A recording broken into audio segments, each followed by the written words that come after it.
Nahum, chapter 1, the oracle concerning Nineveh, the book of the vision of Nahum the Elkoshite, the Lord's anger against Nineveh. The Lord is jealous and avenging God. The Lord takes vengeance and is filled with wrath. The Lord takes vengeance on his foes and maintains his wrath against his enemies. The Lord is slow to anger and great in power. The Lord will not leave the guilty unpunished. His way is in the whirlwind and the storm, and clouds are the dust of his feet. He rebukes the sea and dries it up. He makes all the rivers run dry. Bashan and Carmel wither, and the blossoms of Lebanon fade. The mountains quake before him, and the hills melt away. The earth trembles at his presence, the world and all who live in it. Who can withstand his indignation? Who can endure his fierce anger? His wrath is poured out like fire, the rocks are shattered before him. The Lord is good, a refuge in time of trouble. He cares for those who trust in him, but with an overwhelming flood he will make an end of Nineveh. He will pursue his foes into darkness. Whatever they plot against the Lord, he will bring to an end. Trouble will not come a second time. They will be entangled among thorns, and drunk from their wine. They will be consumed like dry stubble.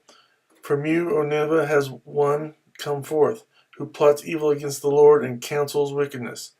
This is what the Lord says. Although they have allies and are numerous, they will be cut off and pass away. Although I have afflicted you, O Judah, I will afflict you no more. Now I will break their yoke from your neck and tear your shackles away. The Lord has given a command concerning you, Nineveh.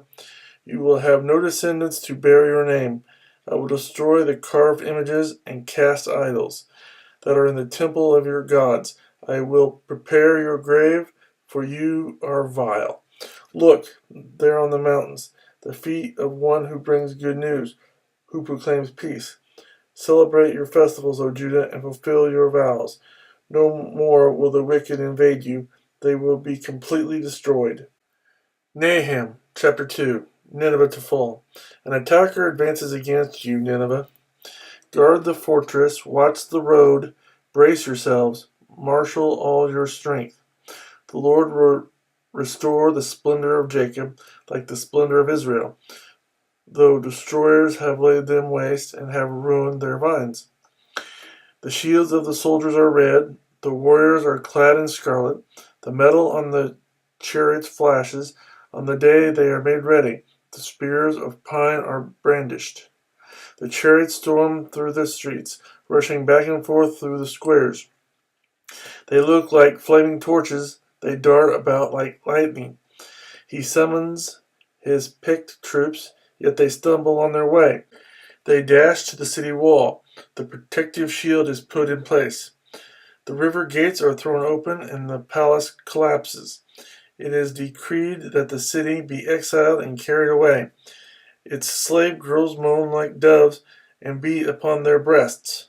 Nineveh is like a pool, and its water is draining away. Stop, stop, they cry, but no one turns back. Plunder the silver, plunder the gold. The supply is endless. The wealth from all its treasures. She is pillaged, plundered, stripped. Hearts melt, knees give way, bodies tremble, every face grows pale. Where now is the lion's den, the place where they fed their young, where the lion and lioness went, and the cubs with nothing to fear? The lion killed enough for his cubs and strangled the prey for his mate, filling his lairs with the kill, and his dens with the prey. I am against you, declares the Lord Almighty. I will burn up your chariots in smoke, and the sword will devour your young lions. I will leave you no prey on the earth. The voices of your messengers will no longer be heard. Nahum, chapter 3. Woe to Nineveh.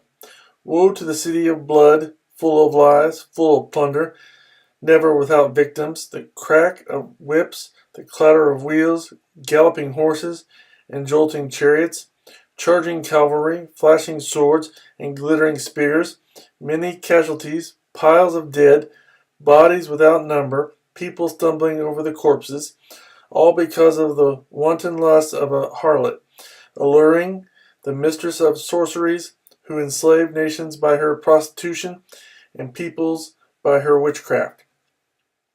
I am against you, declares the Lord Almighty.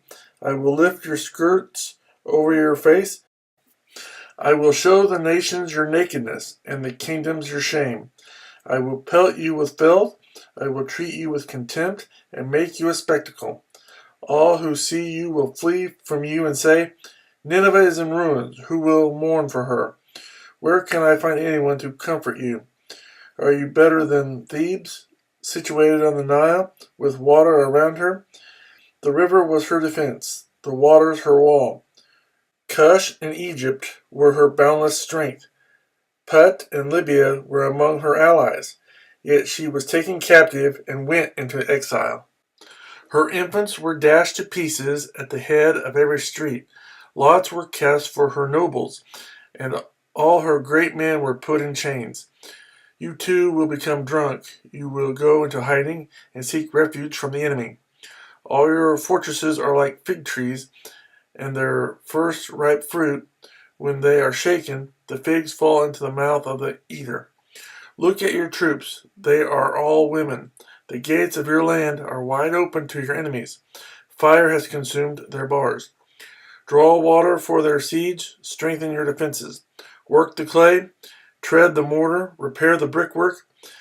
There the fire will devour you. The sword will cut you down, and, like grasshoppers, consume you. Multiply like grasshoppers. Multiply like locusts. You have increased the number of your merchants, till they are more than the stars of the sky. But like locusts, they strip the land and then fly away. Your guards are like locusts, your officials like swarms of locusts that settle in the wall on a cold day. But when the sun appears, they fly away, and no one knows where. O king of Assyria, your shepherds slumber, your nobles lie down to rest.